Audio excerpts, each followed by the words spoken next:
Hey, hockey fans, welcome into another matchup preview. Pat Strong, joined by the glorious voice and also the sharp dressed voice, Rhett McGibbon. And today we're going to talk about the men's Division II team as they look to close out their semester. But Rhett, let's go back and talk about their semester. I mean, obviously, it's been a phenomenal season for this Division II club, especially climbing not only to one of the best starts that they've had as far as wins in a semester, but even more so climbing to number one in the Southeast. Yeah, this is a team that, I'll be honest, coming into this year, I wasn't really sure what to expect.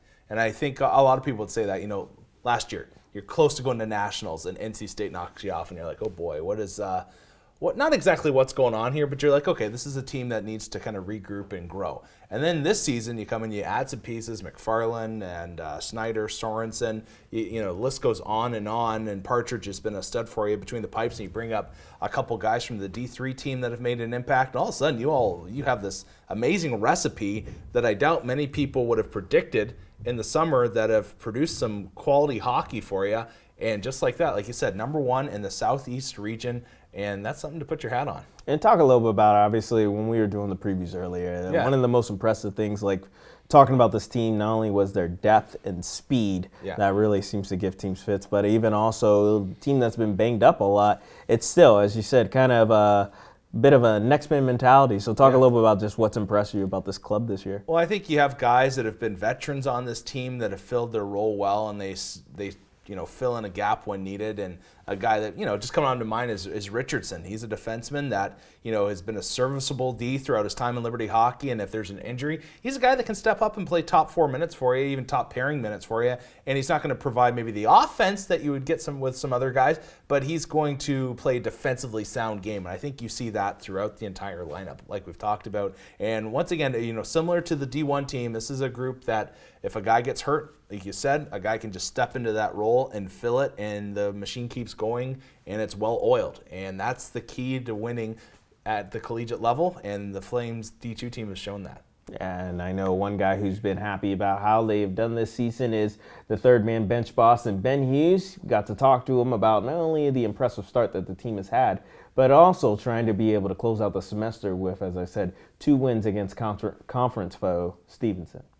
Yeah, I mean, no matter who you're playing, you don't want to take anything lightly, especially with, the rankings and having them having us, where we are, continuing to, I'd say, go full throttle and take advantage of where we're at currently right now and not take a step backwards because, you can't really go anywhere but down, honestly. So, we can shoot ourselves in the foot by not being prepared, by not being, ready to go. So no matter who you're playing, especially this year, Stevenson's had a lot of success, more in the past with having a larger team having a couple skilled guys coming back, having a good goalie, having a couple upsets this year already over some really good teams too. So we don't want to take them lightly.